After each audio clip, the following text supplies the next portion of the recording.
놀고 있을 때 보면 와서 저한테 자꾸 일러요. 밑에 쌍둥이들이 아빠 시우가 저랑 안 놀아준대요. 일러요. 자기는 딱지치기를 하고 싶은데 시우는 싫다는 거예요. 그러면 또 여자애가 와서 또 일러요. 아빠 윤우가 안 놀아준대요. 저는 선생님 놀이, 어린이집 놀이를 하고 싶은데 안 하고 싶다라는 거예요. 막 일러요. 그러다가 이제 그게 안 되면 나중에 뭐라고 하냐면 서로 안 놀아! 그래요. 그래서 조금 있으면 놀고 있어요. 이게 애들이죠. 자주 이야기하는 게 안 논다라고 얘기해요. 같이 뜻이 안 맞으면 안 논다 그래요. 근데 이게 가만 보니까 아이들만 그러는 게 아니라 어른들 세계에서도 똑같죠. 직장 마치고 난 다음에 모임을 가질 때 그 모임에 안 들어오면 쟤는 우리 라인이 아닌가 보다. 이제부터 쟤는 우리 편이 아니야. 쟤는 저기야. 암암리에 또는 드러내놓고 상종을 하지 않든지 압박을 가하든지 여하튼 내 편이 아니면 다 적인 거예요. 나하고 뜻을 같이 하지 않으면 안 노는 사람이 되는 거죠. 또 오늘 본문에 있는 제자들이 지금 그런 모습을 보이고 있습니다. 제자들이 지금 똑같은 이야기를 하고 있어요. 38절에 보니까 누군가가 예수님의 이름으로 귀신을 쫓아내고 있었어요. 그 당시에 귀신, 병든 것, 이 모든 것들은 악령과 악한 것과 다 연결지어 봤습니다. 때문에 병든 것, 귀신 들리는 것 전부 다 신앙의 이름, 뭔가 큰 신의 힘을 빌어가지고 쫓아내려고 했었고 그 당시에 이 예수의 이름이 유행처럼 퍼진 거예요.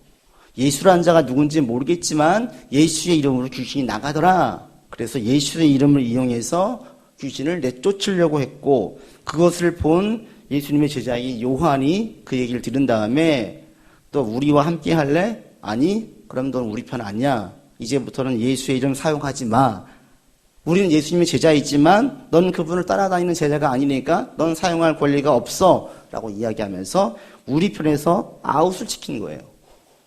근데 지금 이 38절이 그 위에 있는 37절과 정확히 대조를 이루어요. 37절에서는 그러셨거든요. 누구든지 예수의 이름으로 어린아이까지 영접하는 것. 예수의 이름이 모든 사람을 영접하게 했는데 오늘 본문에 있는 38절부터는 예수의 이름으로 무엇인가를 누군가를 막고 있는 거예요.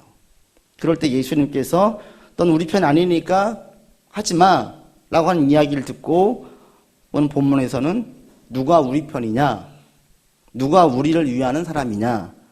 누구를 우리가 친하게 지내야 되느냐? 그 이야기를 오늘 본문에서 하고 있어요. 여러분들 다 각자 친한 사람들이 있어요. 나하고 친밀한 사람이 있어요. 그런데 그러면서 스스로에게 저 사람은 내 편이야 라고 스스로 마음으로 정리한 사람들이 있죠. 근데 여기 우리가 정말 지혜가 필요합니다. 누가 나에게 유익하냐? 이거 잘못 적용해가지고 나에게 잘해준 사기꾼을 내 편으로 알고 있다가는 큰 코 다치잖아요. 때문에 누가 나의 편이냐, 누가 나에게 유익을 주느냐, 여기에 대한 지혜가 우리에게 꼭 필요한데 오늘 성경에서는 예수님께서 그 말씀을 해주고 있습니다. 이 세상을 살 때 우리에게 유익을 주는 사람들은 다양하게 있어요. 제가 아는 권사님은 연세가 많은 권사님이세요. 곧 하늘나라 가실 그런 연세에 있는 권사님인데 이분이 일평생 감사해야 한 집사님 한 분 계세요. 그분이 누구냐면 그 교회에서 그 부동산 하는 공인중개사 하는 집사님을 그렇게 감사해 했어요. 왜 그런가 했더니 힘들고 어려울 때 좀 젊었을 때에 급매물로 나온 집이 있었는데 그 집사님이 권사님에게 소개해 준 거예요. 보통 때보다 시세가 너무 싸게 나온 거예요. 급하게 나오느라고. 근데 이 소개를 받고 이 권사님이 조금 무리해서 그 집을 샀는데 그 집이 평생 먹고 살 수 있는 집이 된 거예요. 나오는 월세로 자식 다 키웠고 노후도 보장되었어요. 그래서 이분이 툭하면 하신 얘기가 자기는 어느 집사님에게 큰 빚을 졌어요. 그래요. 얼마나 유익한 사람이에요? 육적으로. 그래서 이 권사님은 그 집사님에게 너무너무 고마워했었어요. 저에게도 고마워하는 사람이 하나 있는데 이제 진로 문제로 고민할 때 제가 중고등부 사역 5년 했었을 때에 고3인 아이가 자기가 운동을 좀 잘하니까 체대를 가겠대요. 제가 볼 때 넌 체대 말고 이쪽으로 한번 해봐라 라고 진로를 조언해 준 적이 있는데 3학년 1학기 말쯤에 근데 그 친구가 정말 그 문제를 듣고 고민을 하더니 진로를 바꿨어요. 그게 지금 그 친구의 평생 직업이 되어서 열심히 잘 달리고 있어요. 그래서 어느 이렇게 뒤에 듣기로 가장 존경하는 분이 누구냐? 저래요. 뻔뻔하게. 근데 왜 그러냐 그랬더니 이제 제가 생각해 볼 땐 자기 인생의 어떤 큰 터닝 포인트를 만들어준 좋은 조언을 해준 분이었고, 그것을 물론 자신이 귀담아 들었지만 그것이 자기에게는 지금 너무나 맞다는 거죠. 한 번도 그쪽 영역을 생각해 보지 않았는데 저가 그 당시에 그 친구에게 너무 좋은 큰 유익을 줬던 겁니다. 우리에겐 이렇게 다양하게 유익을 주는 사람들이 있어요. 근데 그럴 때 가장 큰 유익을 주는 사람, 가장 내 편으로 삼아야 될 사람이 누구냐? 여러분 누굴 것 같으세요? 그것은 바로 우리 영혼을 살리고 영혼을 세우고 영적으로 건강하게 만드는 사람이에요. 왜? 이 땅에서 다른 모든 유익들은 다 유한해요. 다 끝이 있고 짧게는 며칠에서 길게는 몇십 년까지 우리에게 혜택을 주지만 영적인 혜택은 영원토록 영향을 주기 때문에 그렇습니다. 예수님께서 마가복음 8장에서 제자도에 대한 말씀을 하십니다. 그럴 때 나를 따라오는 것, 제자도에 대한 당위성을 설명하실 때에 8장 36절에서 37절에 이렇게 말씀하세요. 사람이 만일 온 천하를 얻고도 제 목숨을 잃으면 무엇이 유익하리요? 이 목숨이 원래 영혼이에요, 영혼. 그 영혼을 잃으면 무엇이 유익하리요? 사람이 무엇을 주고 제 목숨, 제 영혼을 바꾸겠느냐? 영혼을 무엇하고 비교하냐면 온 천하를 얻는 것하고 영혼하고, 영혼이 더 중하고, 그 무엇과도 바꿀 수 없는 것이 영혼이라고 이야기하면서 영혼이 가장 가치 있고 가장 귀한 것이다. 그러니 나를 따라오라 라고 제자도에 대한 당위성을 영적인 것에서 설명을 하십니다. 왜요? 영혼은 영원토록 영향을 주기 때문에 그렇죠.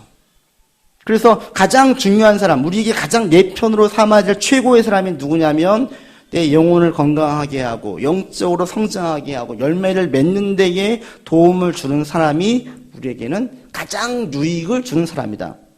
여기 다 동의하십니까? 우리 그리스도인이라면 다 여기에 동의가 되어지죠? 맞습니다. 가장 영적으로 영원토록 영향을 주는 것은 우리 영혼에 관한 것뿐입니다. 이거예요. 때문에 많은 영역에서 도움을 주는 사람들이 있지만 제일 고마워하고 제일 기후 여길 사람, 가장 내 편에 두어야 될 사람은 내 영적으로 유익을 주는 사람이다. 이걸 다시 한번 여러분 스스로 좀 다짐을 하시고, 여러분 주변에 그런 사람이 있다면 귀히 여기시고 귀히 대하세요. 정말 좋은 관계, 이 관계성은 계속 맺으시기를 바랍니다. 오늘 본문에서는 구체적으로 그러면 그 영혼을, 내게 영혼의 유익을 주는 사람이 누구냐를 얘기하세요. 내 영혼에. 우리 영혼에 유익을 주는 사람 누구예요? 가장 손쉽게 떠오르는 게 목사님, 또 뭐 어떤 사역자, 또는 영적인 성경 공부를 하는 리더라든지, 구역 공과할 때 그 구역장이라든지, 이런 분들을 우리가 생각을 해요. 근데 이런 직위를 생각하지 말고, 교회 직분을 생각하지 말고, 어떤 일들을 할 때 우리가 영적으로 유익을 얻었다고 이야기해요? 내가 힘들 때 나를 위로해 주시는 분, 내가 힘들 때 나를 위해 기도해 주시는 분, 내가 흔들릴 때 나를 흔들리지 않게 붙잡아 주시는 분, 너무 공고했는데 나를 지지해 주고 내 편을 들어주는 분에 대해서 우리가 영적으로 유익을 얻었다라고 생각을 해요. 그렇죠? 내가 옳다고 여기는 것에 대해서 내 편 들어주시는 분들, 또 나를 믿고 지지해 주고 끝까지 후원해 주시는 분들에 대해서 우리는 저분은 내 편이야, 영적으로 나에게 유익이 돼 라고 생각을 해요. 그런데 성경은 그렇게 말하고 있지 않아요. 하나님은 그렇게 말씀하시지 않습니다. 내게 유익한 사람, 영적으로 내게 유익한 사람은 내 편인 사람이 아니라 누구 편이어야 돼요? 하나님 편인 사람이에요. 하나님 편에 서도록 나를 돕는 사람, 그러니까 내 편, 무조건 나를 지지해주고 내 편 되어준 사람이 아니라 내가 하나님 편에 서도록 돕는 사람이 바로 내게 가장 영적으로 유익을 주는 사람이에요. 이게 왜 그러냐면 오늘 본문만 봐도 그래요. 오늘 본문에 보면 38절에 요한이 그랬잖아요. 예수님의 이름으로 누군가 얘기할 때 우리를 따르지 않아서 우리가 금했습니다 라고 얘기를 해요. 근데 예수님께서 뭐라고 얘기하십니까? 39절에 같이 읽겠습니다. 시작. 예수께서 이르시되 금하지 말라. 내 이름을 의탁하여 능한 일을 행하고 즉시로 나를 비방할 자가 없다. 요한의 금했던 것이 옳다고 하십니까? 틀렸다라고 하십니까? 틀렸다라고 얘기하세요. 요한은 누구 편이었어요? 하나님을 위한 것이었어요. 자기 생각에는 이것이 옳은 것이었어요. 그런데 자기 생각은 틀린 것이었어요. 그래서 만약에 예수님이 요한편 들어준다면, 그래 네가 하나님의 이름을 위한 것이지 네가 맞다라고 이야기한다면 하나님의 뜻과는 반대로 가는 거죠. 만약에 누군가가 어느 목사님이나 사역자나 어떤 아는 분들이 신앙의 선배가 늘 내 편만 된다면 그게 내 편이에요? 그것이 영적으로 유익을 해요? 아니라는 거예요. 왜? 때로는 나의 생각이, 내 뜻이, 나의 옳음이 틀릴 때가 있다라는 거예요. 지금 요한 같은 경우에도 마찬가지입니다. 하나님의 역사에 대한 이해가 부족했어요. 메시아에 대한 상상도 부족했어요. 또 어떤 주석에 보니까 이것을 제자들이 자기들만의 우월감, 또 특권 의식에 사로잡혀서 이렇게 이야기했다로 풀어내는 분도 있어요. 여하튼 지금 요한의 이야기, 자기 편에 들지 않는 것은 틀린 거야 라고 생각했던 그 생각 자체가 틀린 거였어요. 그러니까 늘 누군가가 내 편 되어주는 것은 영적으로 늘 유익한 것이 아니라는 거죠. 때로는 하나님 뜻과는 다른 길로 갈 수 있다는 거예요. 그래서 어느 선교사님이 이 얘기를 했잖아요. 하나님께서 당신의 편에 있기를 바라지 말고 당신이 하나님 편에 있기를 위해서 힘쓰십시오. 이 정답이에요. 내가 하나님 편에 있도록 나를 위해 도와주는 사람이 영적으로 가장 유익한 사람이라는 겁니다. 그래서 오늘 내가 영적 유익을 얻기 위한 첫 번째가 하나님 편에 서는 거예요. 내가 하나님 내 편 되어주세요가 아니라 하나님 편에 제가 서도록 저를 붙잡아 주세요 라는 기도가 먼저 나와야 돼요. 그리고 하나님 편에 선 사람이 제 옆에 있게 해주세요. 제가 하나님 편에 서도록 도와주세요. 그런데 이렇게 기도를 해요? 이렇게 삶을 살아요? 제가 보니까 실제로 하나님 편에 선 사람을 옆에 둔 사람들이 많지 않아요. 왜 그런 줄 아세요? 하나님 편에 선 사람은 내 옆에서 늘 나에게 칭찬하거나 나를 지지해 주지만은 않기 때문에 그래요. 때로는 나한테 쓴소리를 해요.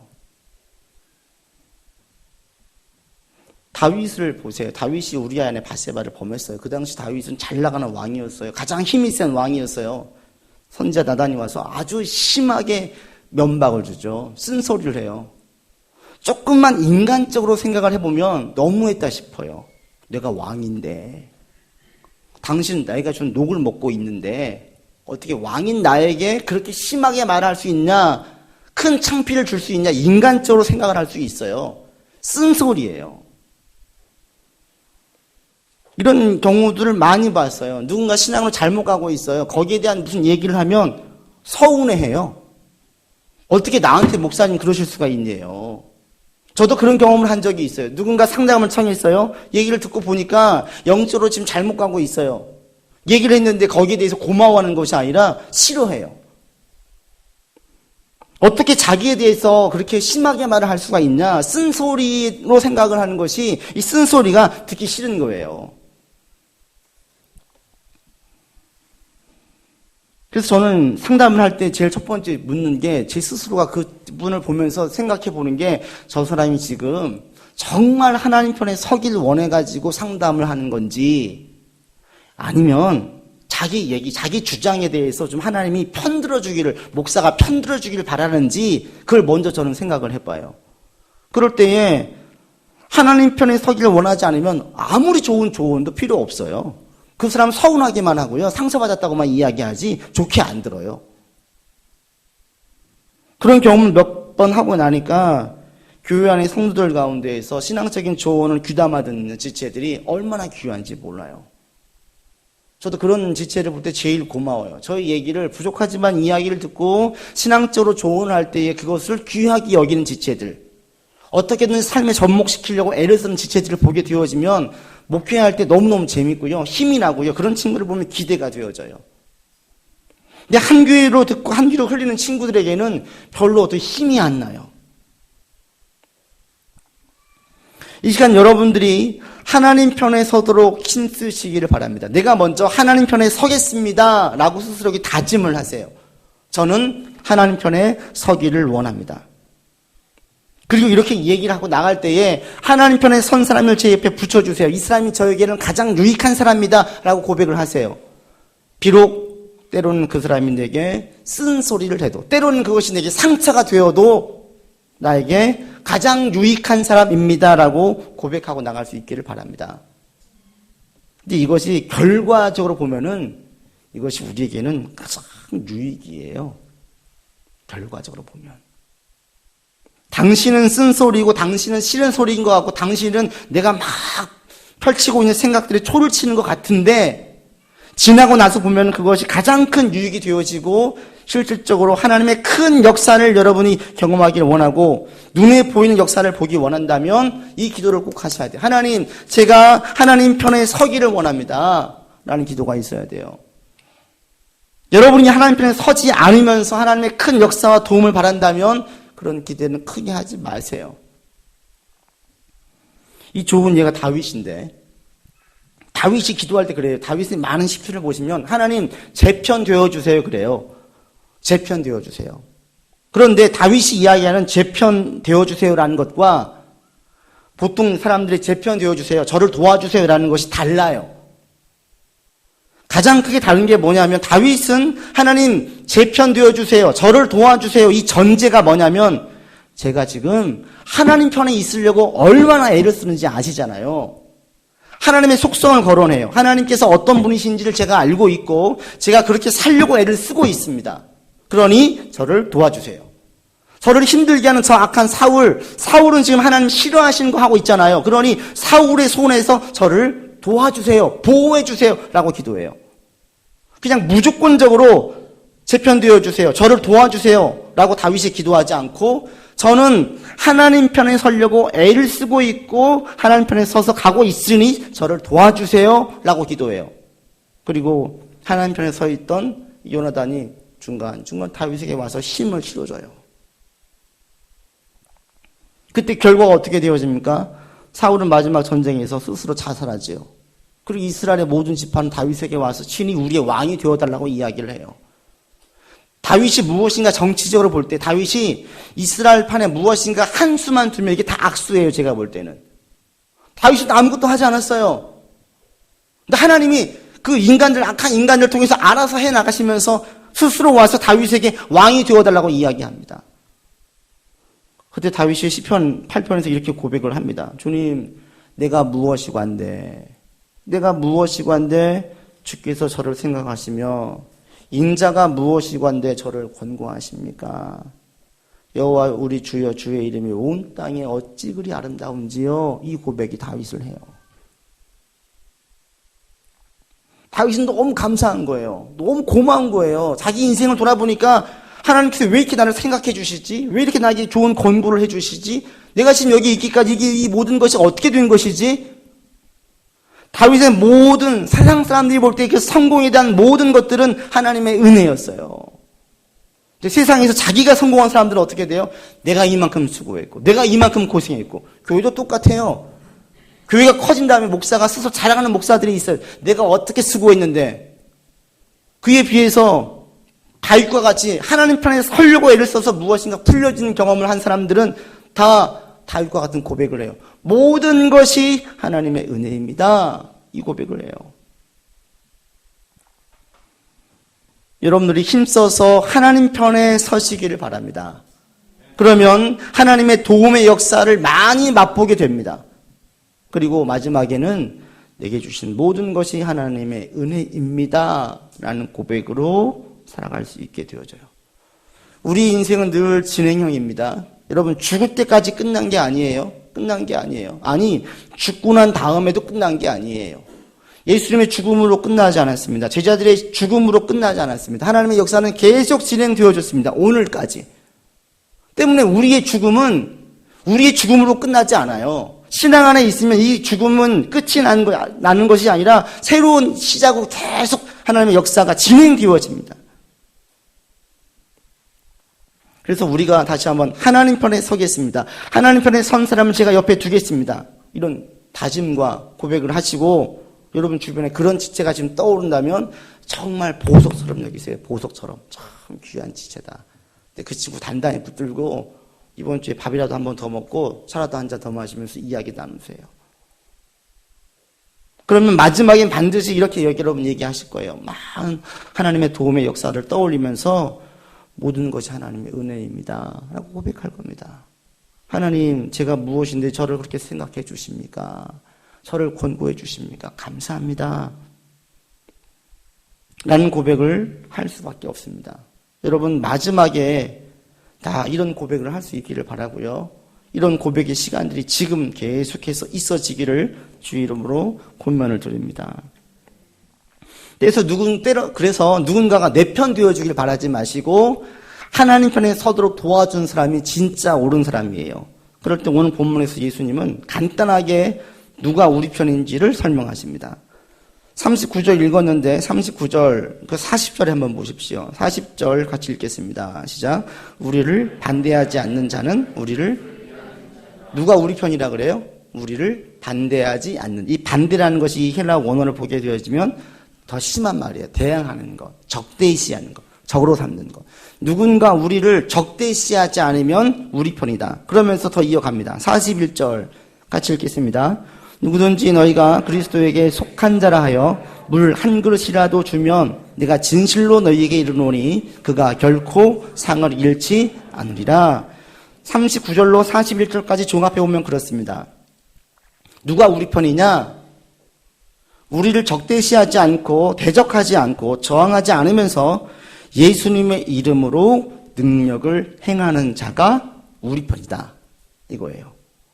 그럼 능력이 뭐냐? 그럴 때 혹시라도 우려할까 봐 41절에서 말씀하시는 게 능력 속에는 뭐가 들어가냐면 물 한 그릇이 들어가는 거예요. 보통은 이 병 고치는 이 앞에 있는 귀신을 내쫓아내는 것. 우리의 능력의 개념은 자꾸 이런 식으로 가죠. 어떤 일, 성과를 거두고 얼마나 큰 일을 할 수 있느냐를 우리는 평가를 해요. 그래서 큰 일을 하면 하나님이 큰 상을 주시고 작은 일을 하면 작은 상을 주실 것이다. 우리의 개념에는 상의 개념이 자꾸 금메달, 은메달, 동메달의 개념이 있어요. 그런데 성경에 나와 있는 하나님의 상의 개념은 1등, 2등, 3등이 없어요. 다 그냥 상을 주신다라는 거예요. 그럴 때 그 상이 누구한테 있냐면 귀신 쫓아내는 사람에게만 상이 있는 것이 아니라 41절에 뭐라고 그랬어요? 예수의 이름으로 물 한 그릇만 건네 주어도 거기 상이 있다라는 거예요. 이게 예수님의 상의 개념이고 이것이 바로 우리가 능력을 이해할 때 바른 이해 개념이에요. 그러니까 큰 일, 작은 일 이런 식으로 개념을 이해하지 마시고 우리가 생각할 때 우리 편, 우리와 함께할 사람은 누구냐? 하나님의 이름으로 무엇인가 엄청나게 큰 일을 할 사람이 내게 유익하고 가장 좋은 사람이 아니라 예수의 이름으로 귀신을 쫓아내든지 예수의 이름으로 물 한 잔 두든지 물 한 잔을 주든지 눈이 휘둥그레지게 해주는 사역을 하든지 아니면 그냥 고개 끄덕이고 말만한 일을 하든지 상관없이 예수의 이름으로 무엇인가 이렇게 일을 행하면 그 사람이 바로 우리 편이라는 거예요. 그 사람이 바로 내가 가까이 할 사람이라는 거예요. 그러니까 이 본문에서 우리가 중요하게 여길 것은 어떤 능력을 보이느냐가 내 편이 아니라 예수의 이름을 의지하여 행하느냐가 바로 우리 편일 것이냐 아닐 것이냐의 기준이 되어야 돼요. 누가 우리 편이에요? 예수의 이름으로 의지해서 행하느냐. 중요한 게 뭐예요? 행함이에요. 능력, 이 냉수 한 그릇이라도 예수의 이름을 건네주는 사람이 우리 편이지 행함이 없는 사람은 우리에게 유익한 사람이 아니에요. 그 사람이 어떤 직분자이든 그 사람이 사회적으로 어떤 위치에 있든 그 사람이 사람들에게 어떤 평판을 받든 이건 중요하지 않아요. 신앙의 연수가 얼마나 됐든 이것도 중요하지 않아요. 우리에게 영적인 유익을 주는 사람은 누구예요? 예수의 이름을 의지해서 오늘 그 이름으로 능력을 행하는 사람. 그 능력이 귀신을 쫓아내든지 냉수 한 잔을 주든지 상관이 없어요. 예수의 이름으로 무엇인가를 행하면 전부 다 이 사람 우리에게 유익한 사람이에요. 저도 이런 경험을 종종 해요. 종종. 자주 해요. 큰 도전을 받게 되어지고 때로는 제가 부끄러움을 느낄 때가 있어요. 그런 사람들은 가운데는 초신자도 있고요. 신앙이 오래된 분도 있어요. 연세가 많은 분도 있고요. 연세가 적은 분도 있어요. 사회적으로 높은 위치에 있는 분도 있고요. 사회적으로 아무도 신경 쓰지 않는 위치에 있는 사람도 있어요. 그런데 전부 다 저에게 도전을 주고 저를 부끄럽게 만드는 모든 사람들의 공통점은 이 본문에서 예수님께서 말씀하신 이런 특성을 가지고 있어요. 예수의 이름을 의지해서 살려고 해요. 예수의 이름을 의지해서 무엇인가 냉수 한 그릇이라도 주려고 해요. 이번 7월이 되니까 저도 문득 또 다시 한번 일본이 생각이 났어요. 그 일본 단기 선교를 몇 번 다녀온 적이 있는데 이때 시즌에 성경학교와 단기 선교를 많이 갔었어요. 일본을 다녀올 때마다 제가 느꼈던 것은 부끄러움이었어요. 부끄러움과 큰 도전이었어요.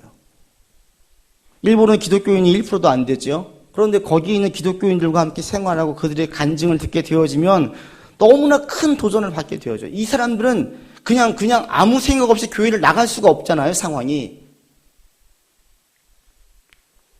확고한 신앙과 많은 희생을 감내하고 교회를 나가요.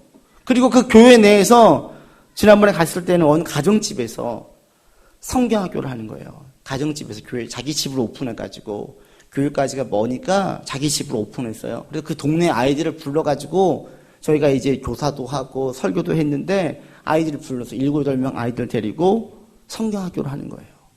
집사님 가정이.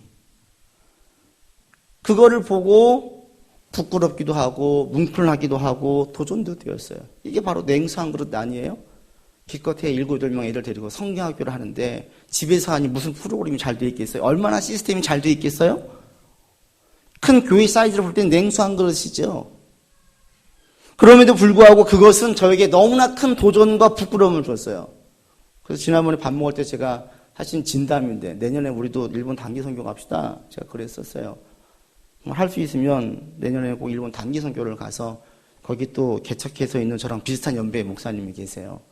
그분이 너무 힘드니까 우울증도 한번 와가지고 고생했다는 얘기를 들은 적이 있어요.